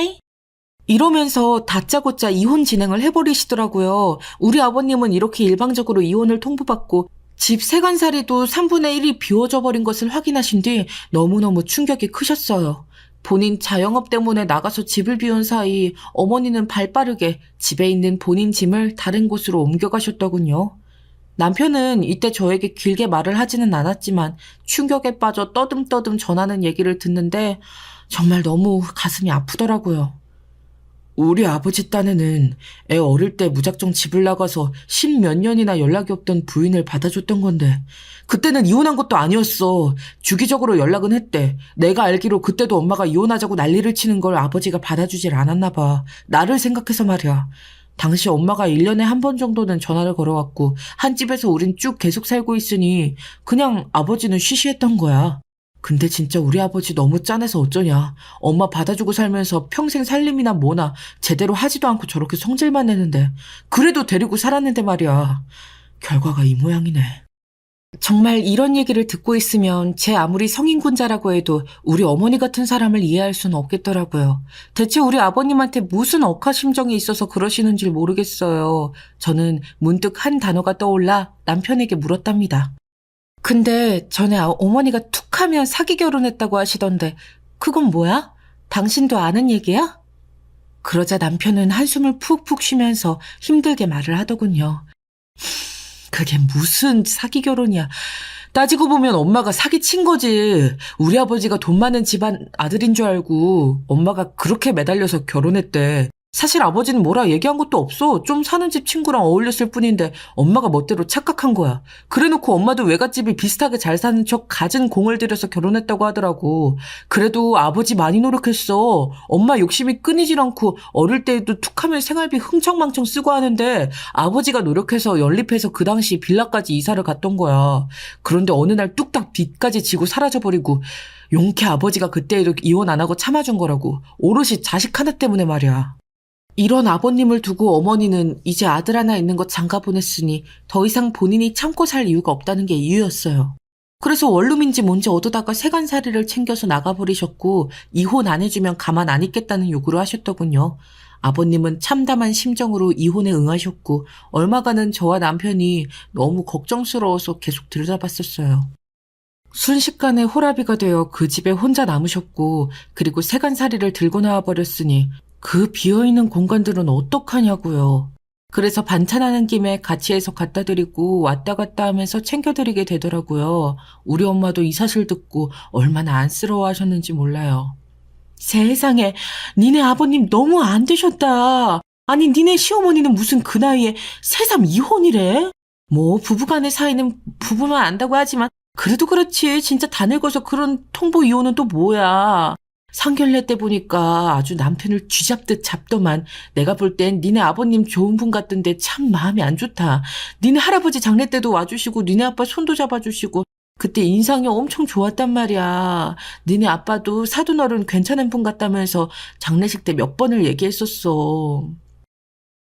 엄마 말 맞다나 우리 아버님은 저희 친정할아버지 장례 때 오셔서 엄청 깍듯하게 그리고 참 따뜻하게 우리 가족들에게 대해주셨어요. 저도 그 부분을 감사히 생각하고 있었는데 친정어른들도 비슷한 감상이시더라고요. 아무튼 저 역시도 당연히 아버님을 좀 챙겨드려야겠다고 생각했지만 아버님은 쏙 우리의 방문을 반기지 않으셨어요. 나는 놔두고 그냥 니들 볼일 봐라.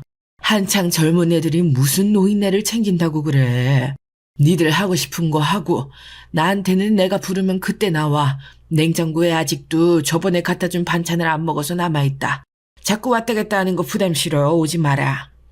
이렇게 딱 잘라서 말씀을 하시는데 막상 그러시면서도 저희가 가면 은근 말씀이 많아지세요. 뭐 저희가 와서 좋다 이렇다 말씀은 아니고요. 뉴스를 봤는데 무슨 일이 있었다거나 오는데 뭐가 어쩌고 그랬고 집 앞에 무슨 꽃이 피었다는 등 자잘한 말씀들을 하시더라고요. 그런 걸 보면 진짜로 우리가 오는 게 싫으셨던 건 아닌 것 같아요. 남편도 그렇게 느끼더라고요. 아버지 딴에는 미안한 것 같아. 그냥 우리가 엄마도 없는 자기를 챙겨주려고 마음 쓴다는 걸 아시는 거지. 아버지 맨날 저래. 나 키울 때에도 엄마 없는 애인 거 티 안 나게 그렇게 노력했어. 일하면서 살림도 다 하고. 나 군대 갈 때에도 아버지 혼자 따라오시고 면회도 오셨는데 그때 정말 얼마나 울었는지 몰라. 차마 아버지 앞에서 울 순 없고 말이야. 그런데 그때 아버지가 그러시더라. 그래도 내가 아들이라서 다행이래. 부모가 한쪽만 있는데 그나마 성별이라도 같아야 더 위로가 된다나. 내가 딸이거나 아버지가 엄마였으면 서로 힘들었을 거라고 말이야.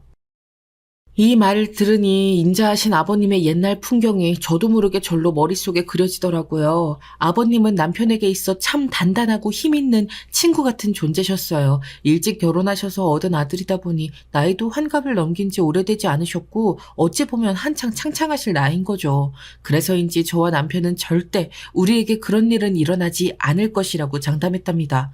적어도 한 4, 5년 안에는 아버님을 먼저 보내드릴 일이 있을 거란 생각을 못했던 거죠. 하지만 세상사는 늘 예상치 못한 쪽으로 흘러가더군요.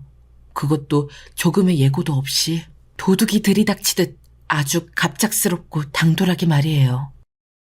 그날은 저도 바쁘게 직장에서 일을 하고 있었고요. 그날따라 이상하게 남편이 갑작스레 재택근무로 전환이 되었어요. 저도 참 별일이다 싶었죠. 오늘은 전화로도 해도 되는 일이고 오전에 외근도 있어서 그럭저럭 재택을 해도 될 것 같아. 그래서 집에 있으려고. 아, 맞다. 외근 가는 길에 잠깐 아버지한테 들렀다 갈래? 남편의 말은 저는 그런가 보다 했어요. 전날 해둔 오이 소박이와 반찬들 몇 가지, 그리고 우리 친정엄마가 보내주신 김치를 들고 남편은 아버님 댁에 갔어요. 그리고 얼마 안 되어 현관 신발장 부근에 쓰러져 계신 아버님을 발견했고 모든 상황은 순식간에 정말 물살을 타듯 아주 빠르게 진행되어 버렸어요. 알고 보니 남편이 아버님을 발견했을 무렵에 이미 심정지 상태셨고 어떻게 이처럼 안 좋은 쪽으로 상황이 흘러가는 건지 이해를 할 수 없었답니다. 순식간에 장례를 위한 빈소가 차려지면서 이 얼마간의 시간 동안 얼마나 분주하고 정신이 없었는지 몰라요. 남편은 내내 놀라있고 뛰어다니느라 제대로 울 수조차 없었어요. 결국 빈소로 가족들이 드나들기 시작하고 우리 친정가족들도 오고 그러던 와중 전혀 준비되지 않은 상태로 남편은 울음을 터뜨렸어요. 이 모습이 얼마나 저도 가슴이 아프고 애처롭던지 어쩔 줄을 모르겠더군요.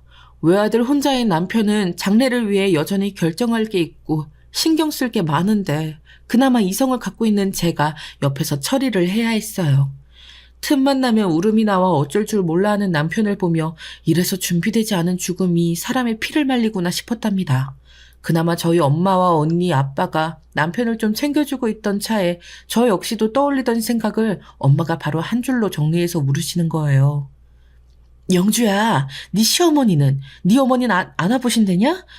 저기 엄마 아직까지 연락이 없으셔. 내가 문자는 보내놨거든. 근데 연락이 없으시네.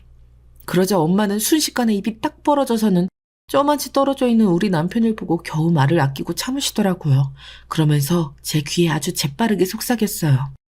야, 이게 뭔 일이냐 대체. 암만 그래도 남편이잖아. 아니 남편이었잖아. 같이 산 시간이 얼만데 최근에 이혼했고 그전에 남편이었던 거잖아. 적어도 한 번은 와봐야지. 일생의 원수라도 이러진 않겠다. 한서방 너무 불쌍해서 어쩌냐 진짜.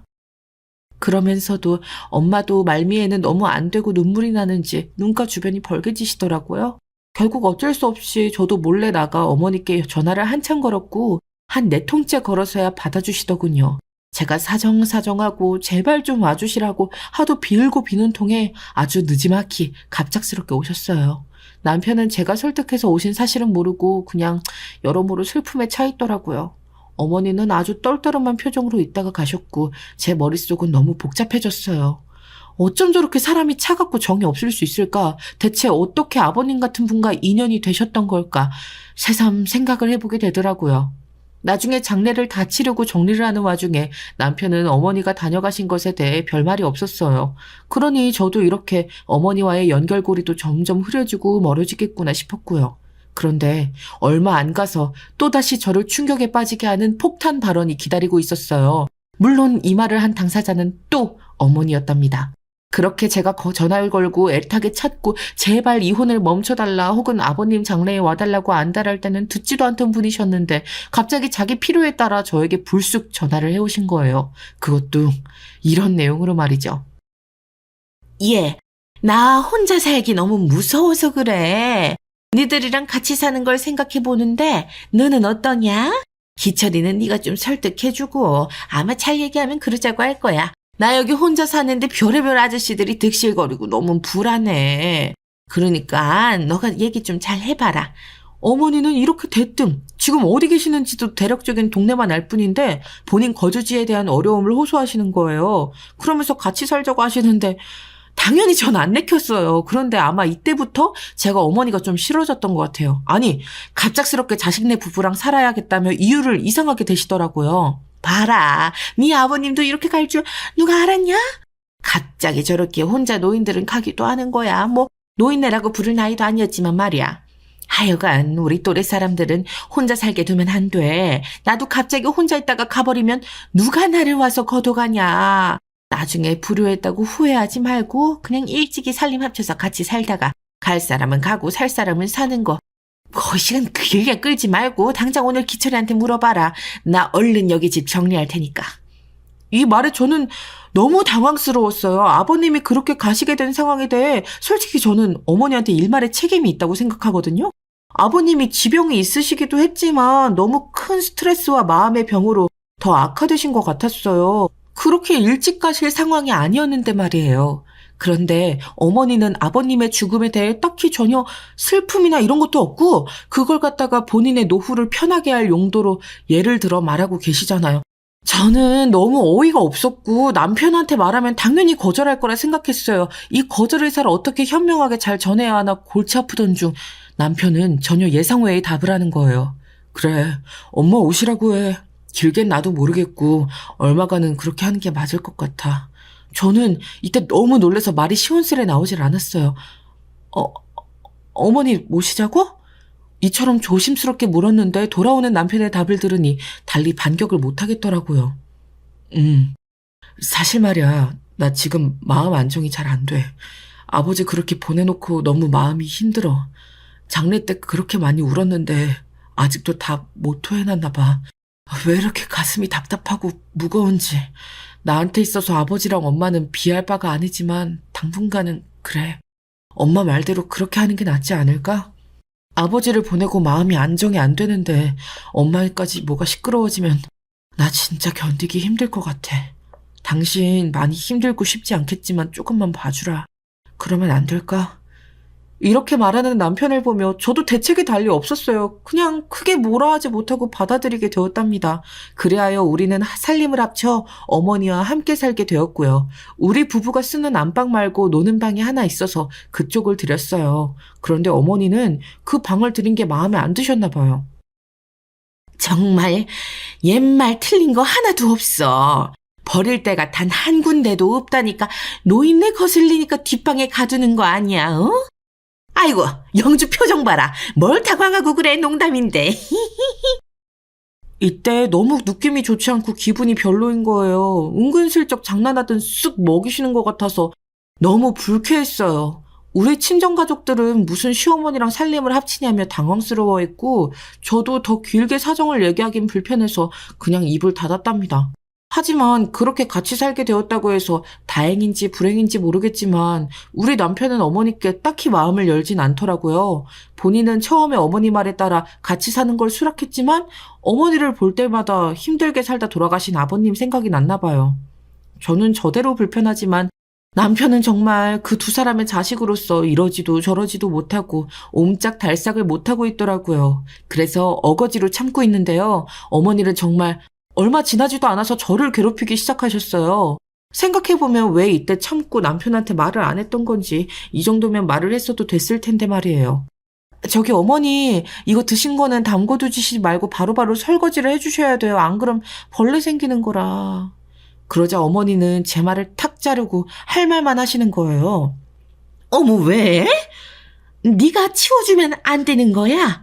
나는 며느리도 있고 하니까 주방에선 손에 물 안 묻힐 생각이었어. 다 늙은 시애미 시집살이 시키는 거 아니지? 요즘은 거꾸로 며느리들이 그렇게 할 말을 한다더라고. 영주 너는 나한테 그러면 안 된다. 그거 먹은 거 뭐 얼마나 먹었다고 그렇게 화가 나 있어. 어머니의 이런 말은 안 그래도 좀 예민해진 저를 기분 나쁘게 만들었어요. 당시 저는 임신 중이었는데 냉장고 하나하나 손대고 하기 너무 피곤했거든요. 주방 살림도 다 제가 정리해두고 힘겹게 출근길에 올랐고 그러다가 몸이 너무 힘들어 일찍 조퇴하고 집에 왔는데 쉴 수가 없는 거예요. 어머니가 아무렇게나 꺼내 먹은 반찬들이 냉기가 전부 빠진 상태로 미지근하게 식탁 위에 있었고 밥과 국그릇, 식기류들은 왜 그렇게 많이 꺼내다 쓰셨는지 전부 설거지통에 대충 담겨져 있었어요. 기껏 깨끗하게 치우고 나온 주방에 대한 보람도 없이 안 그래도 속 메스껍고 불편한데 너무 화가 나더라고요. 그래서 이 부분에 대해서 저는 말을 더 길게 이었지만 어머니는 정말 아나무인격으로 받아치더라고요. 결국 모든 게 답답하고 역하게 느껴졌던 저는 집에 있지 않고 친정으로 가버렸어요. 엄마는 뭐 때문에 왔냐고 캐물으시는데 제가 자세히 말 안 해도 이유를 짐작하시더라고요. 너 네 시어머니 때문에 여기 온 거지? 아니 임산부 며느리가 있는데 집에 아주 또아리를 틀고 앉아서 부려먹으려고 작정을 했나 진짜. 어디 엄마가 좀 나서줘? 그래서 제가 아니라고 말렸고 엄마 집에서 엄마 밥을 먹고 좀 잔 다음 저녁 늦게 집으로 돌아왔어요. 그런데 어머니가 그런 저를 붙잡고 집에서 마구 짜증을 내시는 거예요. 이날따라 남편도 늦어서 집에 없었는데 말이에요. 예, 너는 아까 말도 없이 나가버리더니 이제 오면 어떡해? 나 배고파 죽는 줄 알았잖아. 아니 너 말이야 내가 안 치워놨다고 골탕 먹으려고 그런 거 아니지? 여태 쫄쫄 굶었어 내가. 뭐 먹을 게 있어야지. 빨리 밥 차려라 얼른. 진짜 지금 그릇도 씹어 먹을 판이야. 와, 저는 이때 겨우 집에 들어와서 얼른 씻고 어머니랑 안 마주치고 자버릴 생각이었어요. 그런데 저보고 밥을 차리라뇨. 여전히 안 치워진 식탁 위와 싱크대는 비로소 벌레들이 날아들었고 거실은 완전히 어머니가 다 차지하셔서 남편이 사둔 과자들도 다 까먹고 계셨어요. 그런데 그놈의 밥을 못 먹었다면서 봉지랑 음료수 다 뜯어 드시곤 밤 10시가 다 되어 차리라는 거예요. 저는 너무 화가 나서 못하겠다고 했어요. 생각해보면 저 역시 어지간히 호르몬 변화로 힘들었던 것 같아요. 일일이 이런 걸로 따지고 싸우는 성격이 아니거든요. 어머니, 저 못해요. 너무 힘들고 지금 구역질이 날 것 같아요. 먼저 쉬겠습니다. 그리고 저는 안방문을 닫았고 뒤에서 뭐라 쭝얼거리는 소리가 짜증나서 잠궈 버렸어요. 그런데 어머니는 이게 그렇게 꼴사납고 못 견디게 싫으셨나 봐요. 완전히 기진맥진해서 자버린 제가 그 다음날 아침에 일어나 보니 어머니는 눈을 부랴리며 소파에 앉아 계시는 거예요. 제가 문을 잠그고 자버린 탓에 밖에서 잠들었던 남편도 난감하게 서 있었고요. 야, 너 아주 안방마님이라 이거냐? 시애미가 밖에서 쫄쫄 굶어 죽게 생겼는데 문 잠그고 안방에 들어앉아서 안 나오고 귀 막고 입 막는 거 봐라. 아주 보통 요망한 게 아니야 진짜. 뭐 느끼는 거 없어 너? 이런 상황까지 치다르니 저는 너무 화가 치밀었고 밥 먹고 출근해야 하는데 주방 쪽을 보니 치워져 있긴 하더라고요. 보니까 그것도 남편이 치운 거였고 남편도 이때 피곤했는지 이러는 거예요. 에구 여보 왜 문을 잠궜어? 나도 안방 못 들어갔네. 일단 내가 어제 새벽에 와서 다 치웠어. 밥 먹자 우리. 그러는데 저는 순간 울컥해서 소리를 질렀어요. 지금 나보고 차리라는 거야? 나 몸 무겁고 움직이기 힘들어. 차려 먹을 거면 당신이 해. 그러고 저는 빠르게 옷을 갈아입고는 가방을 들고 쯧쯧거리며 계속 제 뒤에 요글요글 해대는 어머니를 뒤로 한 채 나가버렸어요. 곧장 남편이 쫓아와서 태워준다 했지만 거절하고 나와버렸고요. 하지만 어머니는 제가 회사에 와 있는 동안에도 전화를 해서 피곤하게 만드시는 거예요. 자기한테 싸움을 거는 거냐, 기분 나쁘다, 사과 받아야겠다, 임신한 게 아주 유세다 하면서 말이죠. 너무 짜증이 났지만 기왕 어머니랑 얼마간 살기로 했으니 적당히 무시하려고 하는데 사사건건 정말 계속 부딪히는 거예요. 본인이 할 수 있는 것도 저한테 심부름거리로 주고 임신해서 힘든 며느리에게 어머니는 앓는 소리 하지 말라면서 자꾸 뭔가를 시켜댔어요. 그리하여 저는 큰 결심을 했고 이 상황이 계속되고 남편이 나를 지켜주지 않는다면 정면으로 부딪히겠다고 마음먹었답니다. 결국 어머니랑 대놓고 싸운 거죠. 제가 선을 정해두고 이런 선 이상으로 넘어오지 마셔라 하고 통보했어요. 저 집에서 어머니 밥 못 해드려요. 저도 못 먹고 계속 토하고 있는 거 안 보이세요? 남편도 음식 냄새 역할까봐 밖에서 먹고 오는데 어떻게 저한테 밥을 하라고 하세요? 그리고 안 그래도 회사에서 스트레스 많아서 힘드니 집에선 좀 편하고 싶어요. 들어오면 저는 저대로 방에서 쉴 테니 이것저것 요구하지 말아주세요. 제 말에 어머니는 여기에 곱하기 한 1000배로 살을 붙여 남편에게 거짓말로 험담을 하셨더라고요. 급기야 남편이 전화해서 저에게 진위를 묻더라고요. 어머니의 아주 비열한 요구사항과 함께 말이에요. 당신 엄마랑 같이 사는 거 힘들지? 나도 참 난감하다. 그런데 당신이 우리 엄마랑 같이 살기 싫다고 했어? 엄마가 자기는 우리랑 같이 사는 거 안 힘든 줄 아냐고 막 우시네. 다 필요 없으니 따로 나가 살고 싶다면서 말이야. 어떻게 하면 좋을지 모르겠어. 어머니는 이런 식으로 아주 잘도 말을 만들어내서 저에 대한 모함을 잔뜩 하셨더라고요. 결론은 서러워서 못 살겠으니 따로 나가 살겠다. 하지만 나는 돈이 없으니 니네가 돈을 보태라. 자식이면 도리를 해라. 이런 내용이었어요. 제가 한창 부글거리고 있을 때 더 큰 사건이 터져버렸는데 이 와중에 우리 엄마가 집에 잠깐 들렸었나 봐요. 하필 저랑 남편 둘 다 없을 때. 안 그래도 저에 대해 벼르고 있던 어머니와 어머니에 대해 벼르고 있던 우리 엄마가 마주하게 된 거죠. 그러니 둘이 대판 싸움이 벌어지는 건 일도 아니었어요. 순식간에 불타오르듯이 번져 결국 너나 할 거 없이 엄마며 어머니며 다 남편한테 전화해야 되고 난리도 아니었던 거죠. 저는 우리 엄마와도 싸움이 붙은 어머니를 그냥 두고 볼 수가 없겠더라고요. 아예 대놓고 저한테 험담을 하셨으니까요. 그 애미의 그 자식이라고. 나는 네가 왜 그렇게 나한테 빠락빠락 따지고 뜨는지 이번에 아주 제대로 배웠어. 네 엄마가 딱 그렇더라? 나보고 나가래. 뭐 염치가 없다나? 네가 얼마나 네 엄마한테 내 욕을 했으면 그러겠어. 아우 귀찮아. 엄마 서럽다. 엄마 서러워. 전 이때 당연히 사실이 아닐 거란 생각은 했지만 엄마한테 확인해봤어요. 역시는 역시더라고요. 어머 말도 안 돼. 내가 나가라고 했다고? 웃기고 있네 그 여자 진짜. 자기가 나가고 싶은 거 아니고 나보고 뭐라는 줄 알아? 집 좀 산다고 들었는데 딸이 며느리돌이 못하고 있는 거 아냐고. 그럼 돌이라도 하게 친정에서 좀 보태줘야 하는 거 아니냐고 그러더라? 그게 뭔 소리야. 자기는 며느리 때문에 서러워서 나가 살 거라 그러더니 돈 달라는 소리인 거냐? 안 그래도 난 너한테 전화해보려고 했어. 진짜 기가 막힌다. 상황은 이렇게 흐르고 흘러 저와 남편은 더 이상 이 상황을 다른 데로 돌릴 수 없게 되었어요. 저는 어머니랑 함께 있는 게 불편하다. 그런데 집을 얻어드리겠다고 보탤 돈은 더더욱 없다. 이거였고요. 남편은 제 말은 일단 귀로 듣긴 했지만 그대로 흡수시키지는 못한 상태였어요. 이러니 저도 한계가 처음으로 오더라고요. 내가 이 사람과 이렇게까지 맞춰가며 살아야 하는 건지 문득 삶의 무게가 너무 무겁게 느껴지는 거예요. 착한 사람이고 좋은 사람이고 사랑하고 있고 뱃속에 아기도 있지만 이 사람이 살아온 인생과 버티고 있는 짐이 너무 버겁더라고요. 그걸 나까지 같이 짐을 나눠서 메고 지고 가야 하잖아요. 얼마간 너무 허탈하고 답답한 날들을 냉전 중에 보내고 있는데 저는 정말 너무나 엉뚱한 데에서 어떤 실마리랄까? 이렇게 꼬여온 모든 실타래의 시작을 발견하게 되었어요. 사람이 죽으란 법은 없는 건지 어떻게 그걸 알게 된 건지 저도 신기하지만요. 그날은 제가 밤에 물을 마시러 잠깐 거실에 나왔을 때인데 거실 벽시계로 한 2시쯤 되었을 거예요. 그런데 어머니가 방 안에서 속닥속닥 하는 소리가 들리는 거예요. 마치 누군가가 있는 것처럼 느껴질 정도로 대화가 선명하게 들려서 순간 저도 모르게 벽쪽에 붙어 듣게 되었어요. 하지만 들어보니 그냥 어머니의 목소리만 들리는 거였고 이 시간치고 너무 또렷하게 누군가랑 통화를 하고 계시더군요. 대체 뭔데 이 시간까지 앉아나 싶어 짜증스럽게 발길을 돌리려는 차. 저는 제 귀를 의심할 만한 단어를 듣게 되었어요. 그 새벽 시간에 환갑 좀 넘으신 우리 어머니 입에서 또렷하고 확실하게 자기야라는 말이 흘러나왔던 거예요. 저는 처음에는 너무 놀랐고 두어 번 연거푸 들었을 땐 잘못 들은 줄 알았어요. 하지만 연달아서 콧소리와 함께 퍼져나오는 그 단어를 들어보니 점점 확신이 차오르더군요. 대체 그 시간에 누구랑 그런 단어를 갖고 줄줄이 이어가면서 통화를 할 수 있는 걸까요? 완전히 방문에 붙어서서 귀를 정말 문에 바로 대고 대화 내용을 들어봤어요.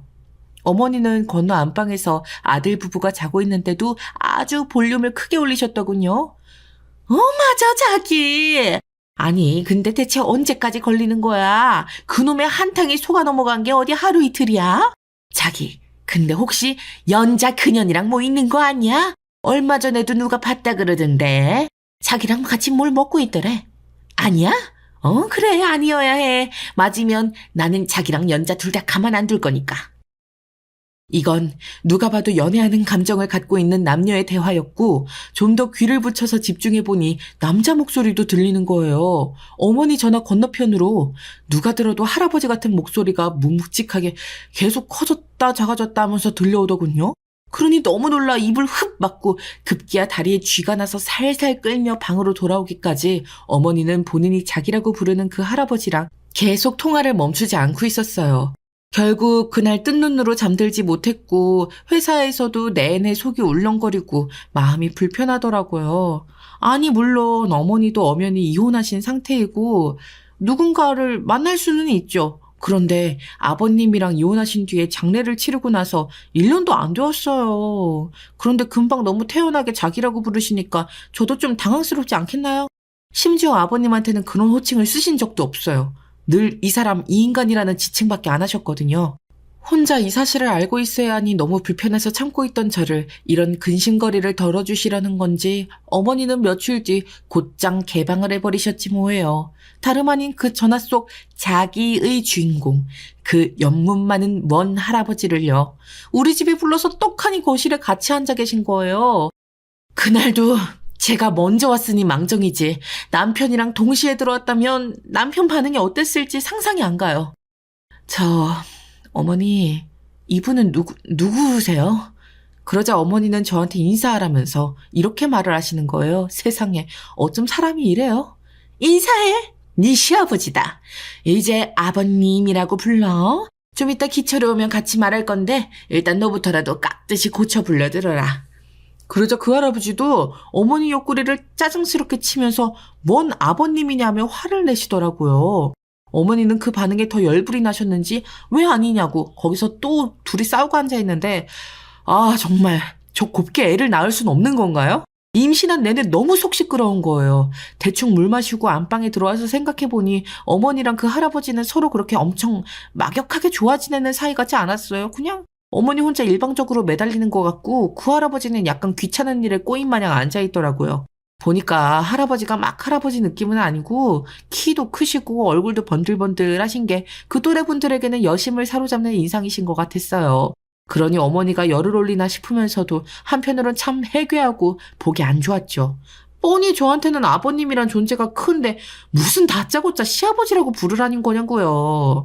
그리고 얼마 안 가 사건은 크게 터졌고요. 이후 남편이 들어와서 일이 커지고 말았어요. 저도 모르게 슬그머니 잠든 사이 밖에서 목소리가 마구 크게 오가길래 순간 깼거든요. 놀래서 나가보니 남편이 뭐라 화를 내고 있었어요.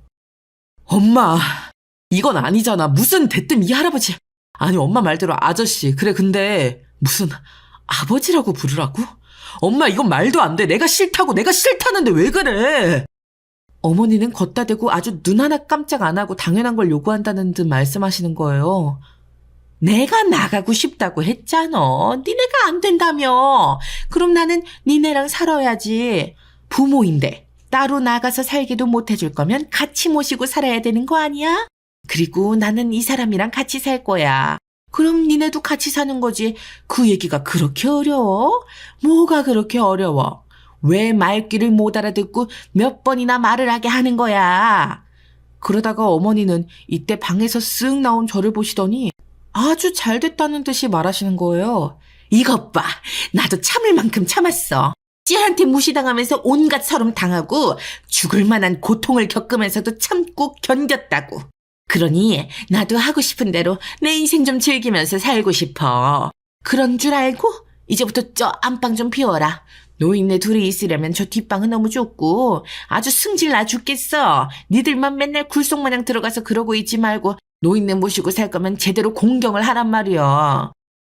어머니는 마치 우리가 안방을 쓰는 게 그동안 안 입고 왔다는 듯이 게다가 무슨 서름을 저한테 그렇게 겪으셨다고 죽을 고통을 당했다고 오바를 하시는 건지 무작정 안방 내놓으라는 거예요. 저는 맹세코 여기에 쓴 내용 말고 어머니랑 다른 트러블은 없었어요. 그것도 어렴풋이 남편은 다 알고 있는데 저렇게 거짓말을 서슴없이 하시더라고요.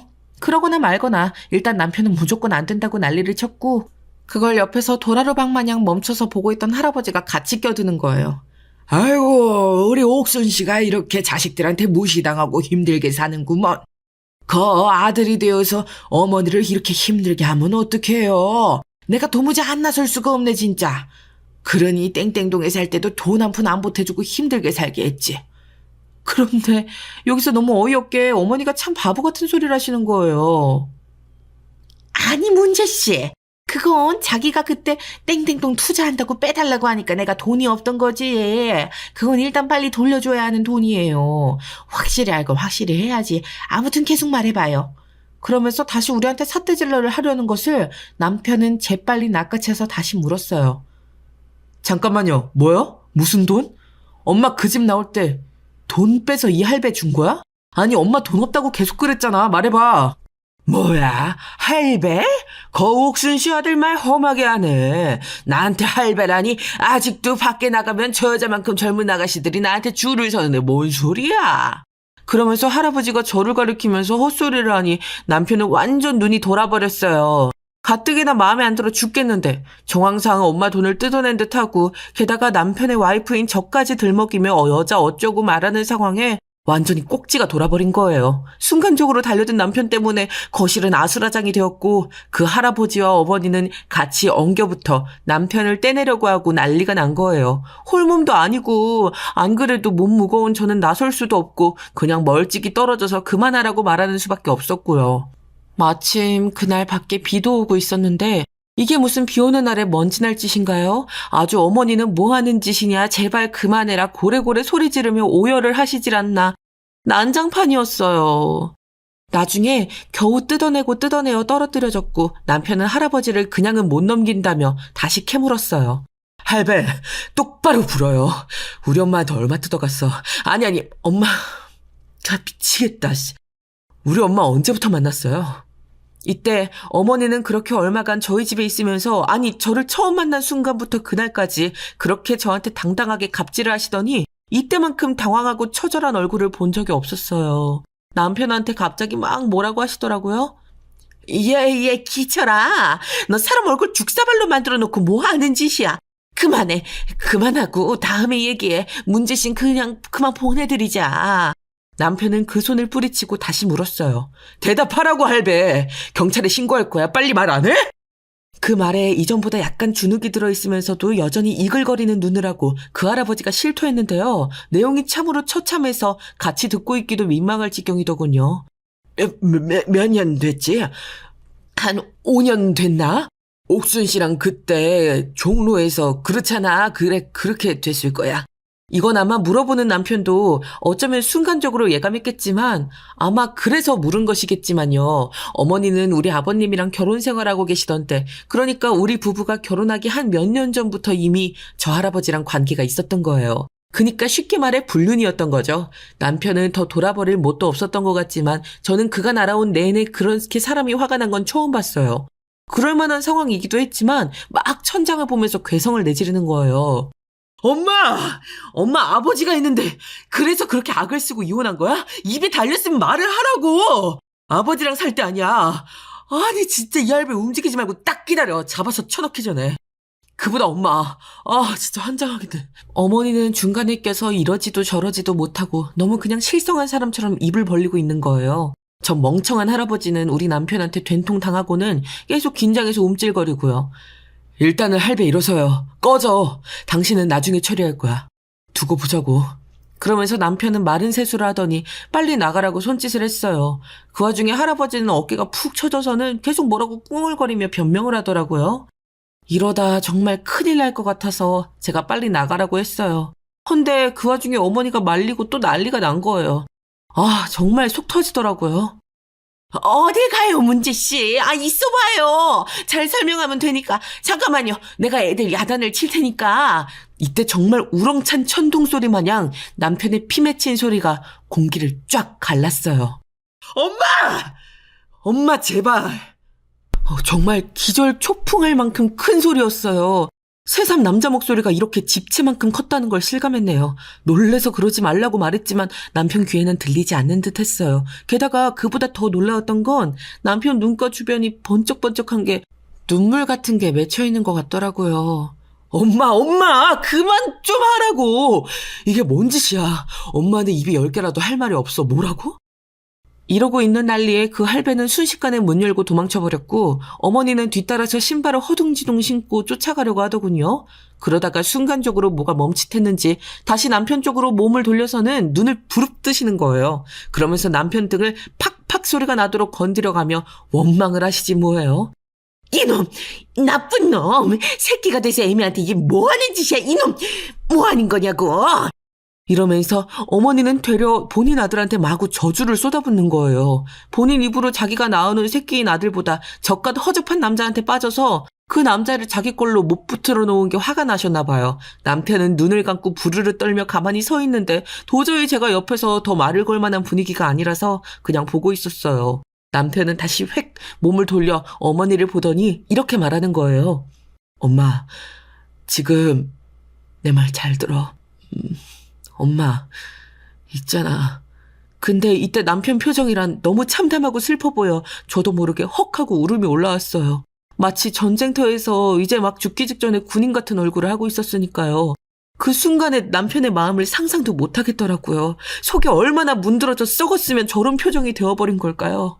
엄마, 우리 이제 그만하자. 엄마랑 나 이제 보면 안 될 것 같아.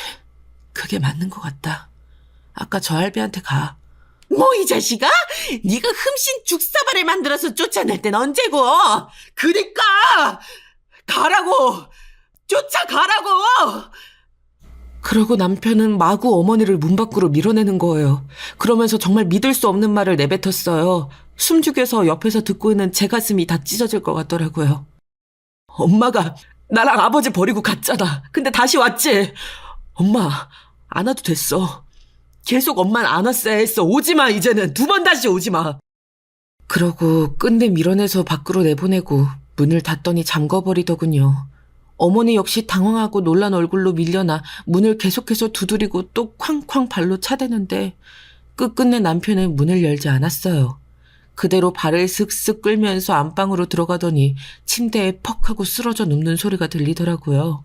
어머니는 거의 1시간 가까이 문을 두들겨 대시다가 사라진 것 같았어요.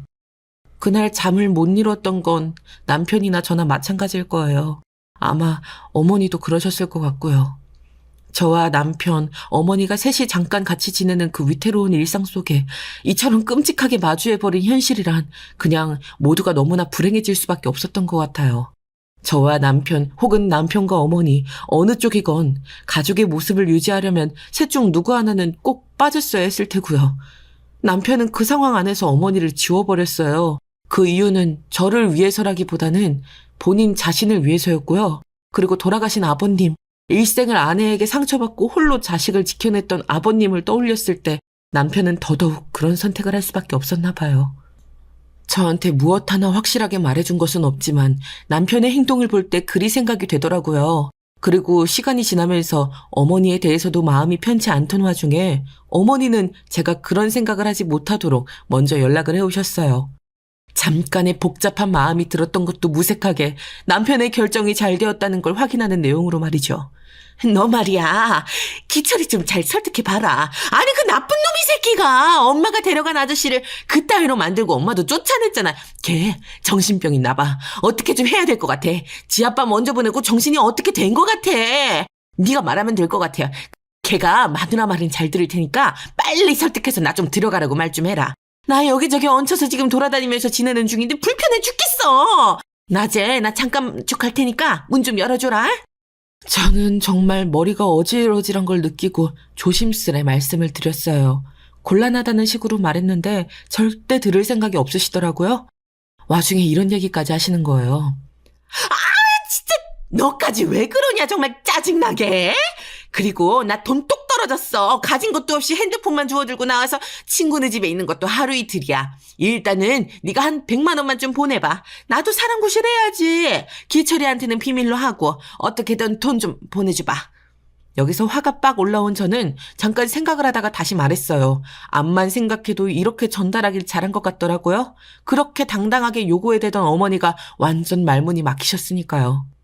어머니, 저는 그럴 생각이 없어요. 제가 어머니 아들이 좋아서 결혼한 건 맞지만 그렇기에 더 어머니 말씀을 들어드릴 수 없어요. 어머니가 낳아주신 건 맞지만 아들을 어쩜 이렇게 곤란하고 괴롭게 만드세요? 이 사람 어머니 그러고 보내드리고 난 뒤 밥도 잘 못 먹고 너무 괴로워해요. 아들을 이렇게 고통스럽게 만들어 놓으시고 어떻게 돈 빌려달라. 다시 들어가겠다는 말씀을 아무렇지 않게 하세요. 이 사람 좋아서 결혼했기 때문에 더더욱 어머니 뜻을 들어드릴 수 없어요. 기철 씨가 너무 불쌍해서 안 되겠어요. 이제 어머니 연락에 다 만드릴 거예요. 안녕히 계세요.